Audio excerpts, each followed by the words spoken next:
What's up, guys? Coming at you from Tropical Tuesday from my very tropical basement. We're going to be looking at the equations of circles today. Now, I hope you watched the two videos prior to this. I made them for my geometry class. They're very straightforward on just the parts of the equation of a circle. Now, since this is a trig class, you're going to be doing a little bit more than what they did for the equation of a circle. Um, you saw what the standard form or the graphing form of the equation of a circle is. Essentially, what we have to do is convert a string or what looks like a polynomial. In fact, I'll shrink myself down. Notice here, a polynomial in terms of x squared and y squared. We need to convert that to standard form. And for those of you who forgot what standard form was, it's the quantity x minus h squared plus the quantity y minus k squared is equal to r squared. Notice that looks nothing like our example. Um, Now, what's kind of nice about this is, let me slide me up a little bit here. What's kind of nice about this is we're going to just be utilizing completing the square. Notice we have two squared quantities here. So I'm going to walk you through that process. All right. So first thing I like to do is I like to get all of my x squareds and y squareds on one side and just the constants on the other.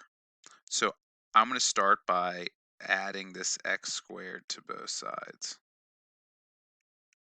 Now you'll notice there is no like terms with the x squared, so it just becomes x squared plus 4x, and I'm going to move the y squared with the y component, plus y squared minus 2y minus 20 equals 0. Right? I just move that x squared to the other side, and I group together my x components, and I group together my y components. Right? Now what we need to do is we need to get this number to the other side. So I'm going to add 20 to both sides. It just makes the math a little bit easier when we can do that. So we're going to have x squared plus 4x plus y squared minus 2y equals 20. Now this is very important for us. I would recommend starting out with that step just so we don't have to worry about those numbers. Now, in completing the square, we need to figure out what we need to add to both sides to get perfect squared quantities. So I'm just going to write out some space here. X squared plus 4x plus blank. Figure out what I need to add to my x's. And plus y squared minus 2y plus blank is going to equal 20 plus blank plus blank. I know that's kind of a small space. I apologize, but well, you'll be able to see what we're doing here. So notice I'm adding, let me actually correct the color here. When I'm adding onto this side, I need to add to the other side as well to retain equality. Now, what can be the tough thing is figuring out what we need to add to both sides. The way we determine this is we take this value and we do 4 divided by 2. It's always divided by 2. We take negative 2 and divide it by 2, right? So we see that this 4 divided by 2 is 2. Negative 2 divided by 2 is negative 1. And then what we do is we square those quantities. Oh, you guys can't see that at all. That is a terrible pen. Squared. And you'll always do those steps divided by 2 and squared. This is 4 and this is 1. So these are the numbers that we add. I'm adding 4 here. I'm adding 1 here. And I'm going to do the same thing over here. I'm going to add 4 and I'm going to add 1. You always divide what's with the x or what's with the y by 2, that we call that b over 2, right? Because it's the second term. It's the linear term, like when we do quadratic equation.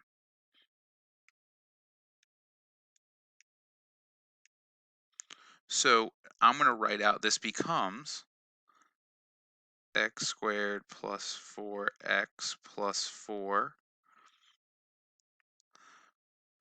plus y squared minus 2y plus 1 equals 24 plus 1, which is equal to 25. So now we've completed the square actually 2 times.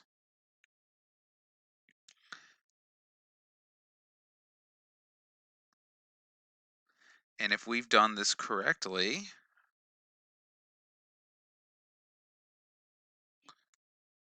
we can start to fill in some numbers here, right? Now remember, for perfect squares, like we added up, then what we do is we take, obviously this is going to be x, and obviously this is going to be y. Now the way we figure out what number goes in our component is we could factor it, like we did last week, or we could kind of remember the shortcut. The shortcut here was, all we have to do is we take this number here, right? It's always going to be our b value square, or b value divided by 2, 4 over 2 is equal to 2,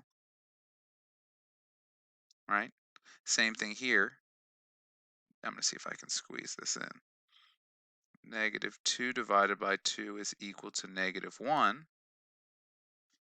Boom. We're just utilizing the exact same number we squared, right? We squared 2 here. We squared positive 2, positive 2. We squared negative 1, it becomes negative 1. So our general form is x plus 2 squared plus y minus 1 squared equals 25. Boom. From here we can find our center. Our center is the opposite of this, negative 2, the opposite of this, positive 1. And our radius is equal to the square root of 25, which is just going to be 5. So now I can plot it. To the left 2, up 1. Here's my center. And I go out 1, 2, 3, 4, 5. Here's 1 point. Down 1, 2, 3, 4, 5. Boom. 1, 2, 3, 4, 5. Boom. 1, 2, 3, 4, 5. Boom. I have kind of my layout. Now I'm just going to connect my dots. Hopefully I can do a good circle here for you guys. Boom. Digital circle. Oh, that one is not good. Boom. Boom. Not my best work, not my worst work. Again, all we're doing is completing the square. I know this is a little bit of a mess over here, but again, kind of work through those steps and you can get it into our standard form. Remember, here is our standard form. Here we have it in standard form. We can only graph circles when we have them in standard form. We do that by completing the square. So hope you guys enjoyed the video. I'm going to come at you guys with one more just so we can see the process again. All right. Have a great day, guys, and I'll see you shortly.